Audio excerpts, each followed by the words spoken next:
Kia ora and welcome to Living Life as Easy As with Happiness. Well, welcome guys. Thank you for joining me this week. I hope you've had a phenomenal week and that something went right somewhere along the week for you. And yes, we are back in the kitchen this week. I am going to share another recipe with you because I absolutely love this recipe. So anyway, how's it going with the teenagers? Have you managed to get them in the kitchen? I hope some of them out there have whipped you up a delicious delight.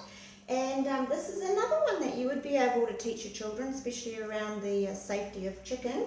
But absolutely love this recipe. I learned this recipe from a dear friend of mine, Laura Wrigley. Hi Laura. Got this off her about 30 years ago. So this is why I'm sharing this recipe with you, because it has just really stood the test of time over the years.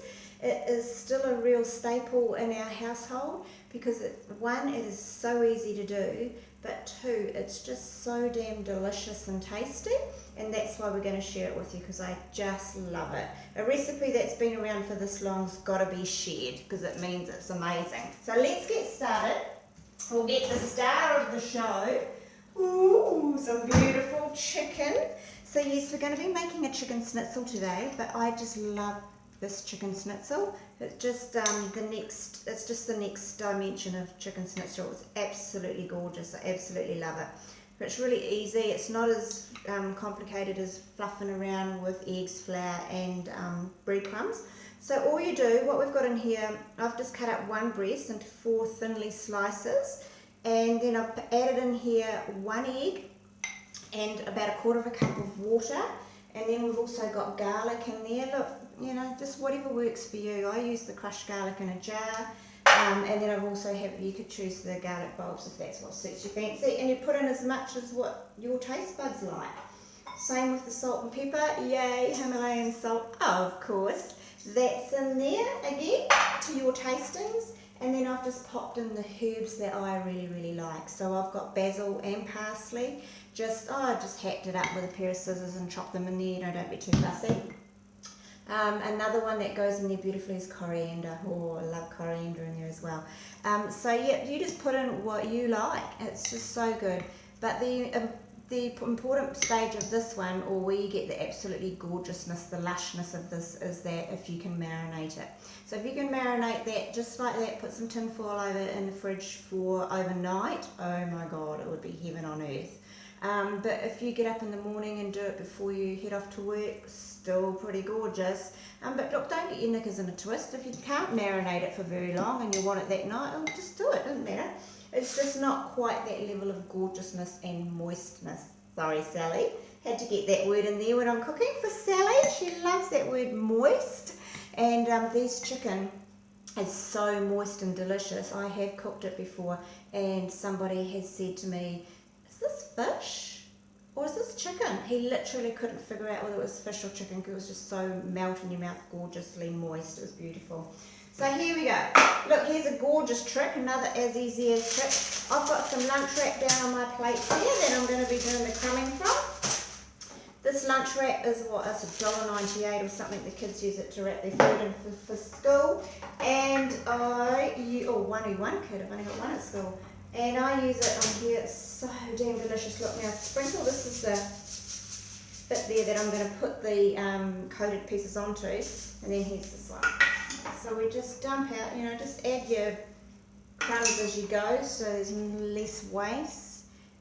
Right, I'm going to get some little tongs here and let's get this gorgeous chicken absolutely coated. So coat it over here. Look, I don't even have to get my hands dirty because I've got my little tongs. It's so good, right? Crumb it up. Transfer it there. Smells amazing. I love garlic.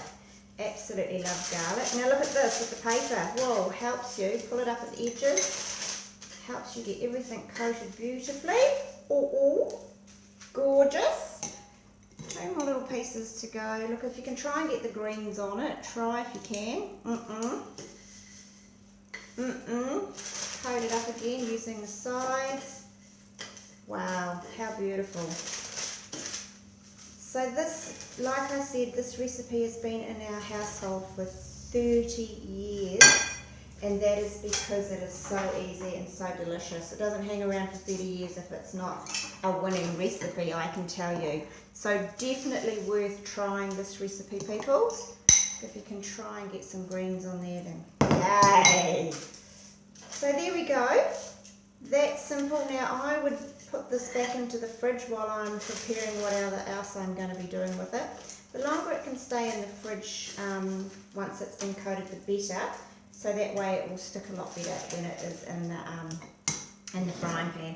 So then I just get the rest of this and just tip it over, look, woohoo, a bit of extra coating, pop that in the rubbish bin, and look at that, nice clean plate, how gorgeous. And then, but it has had chicken on it, so I will be washing it, but it's just a lot easier to clean it. And then I would just wrap this up like this, wrap it up nice and tight, tip it over, and then I would just pop that in the fridge to let it rest a little bit until I get myself sorted with some, I don't know, whatever else, make a salad or something. And then I would bring that out when it's rested, but we'll see how we go, we'll see how well it cooks. So let's just crank the pan up. I've got butter in there. Yum. I love butter. Excuse me, just washing the tongs. I love butter and of course some gorgeous extra virgin olive oil. Absolutely love that in there as well. Just adds a really gorgeous flavour to the chicken too. So you can use it here because you don't really have to go to such a high heat to cook your yummy chicken. And then so you get this out the fridge, open it up and then just fry away. Absolutely gorgeous. Now if you've left this marinade overnight, my gosh, cook this one. I have cooked this one for so many dinner parties and so many guests, and everybody's literally just raves about it. And it is just a little bit nicer than a normal schnitzel. Whoop, there we go. Throw that one in the bin as well. And another finished plate. So then we just give it a few minutes on each side until it's gorgeous golden brown and cooked right through. They're fairly thin, so it doesn't actually take very long to cook them through. So just while they're cooking through, oh my god, yum, smells amazing. Just while they're cooking through, what I like to do with these chicken schnitzels, a really good way to serve them up is just really simple with a salad and a few homemade chips or kurma chips, pop them in the oven. It goes gorgeous with beans and carrots and veggies, but I love to, and what these are for is I'm going to pop them in the fridge and tomorrow I'm going to thinly slice them and pop it through a salad for my lunch at work. Something else you can do with these gorgeous babies is pop them into a burger, stick them in a picnic to go down to the beach. The kids love them in a sandwich if there's any left over for their lunch the next day, for school. I mean, you know, if there's any left over, or I'll try and make some so that there is some left over. They are just so versatile and so delicious. It's absolutely gorgeous. So let's just have a look at that cooking away in the pan. Just a couple of minutes each side. And it really is absolutely divine. But how easy was that? You know, that was so simple. If you come home after a tired day's work, it's all ready to be crumbed, quickly crumb it, and then throw it in the frying pan and you're away laughing away. Yum! Something that you can teach the teenagers, right? So there you go. Look, it is that simple. So simple. And it looks gorgeous because it's got little bits of green through it. Oh my god, I just absolutely love this dish. So damn good. You can pop it in the oven while you're cooking up another whole heap if you're cooking up a huge batch. But there you go. Absolutely gorgeous. Oh, just a scrumptious as. So let's just get that frying pan out of the way. And there we go. You have got some gorgeous chicken schnitzel that you can serve up within minutes to the family, whether it's with a salad, whether it's with vegetables, whether it's cut finely through a gorgeous, crispy, yummy summer salad. It's just such an amazing dish. I really hope you give this one a go. And I tell you, you'll be making it for 30 years and then some, like I have been too, because it's just the best recipe. And how about those tricks at keeping your plates clean? Remember, get that lunch wrap, pop that over the plate. I haven't even, my hands haven't got dirty. I haven't been fluffing around with dipping in the egg flour and the breadcrumbs. It's just so much easier, so much tastier, and I hope you enjoy it as much as my family enjoy this recipe. Chicken schnitzel, courtesy of a gorgeous friend of mine, Laura Wrigley, over there in Australia. Yes, I still do your recipe. I absolutely love it. Anyway, much aroha to you all, each and every one of you. Take care. Mwah. Bye.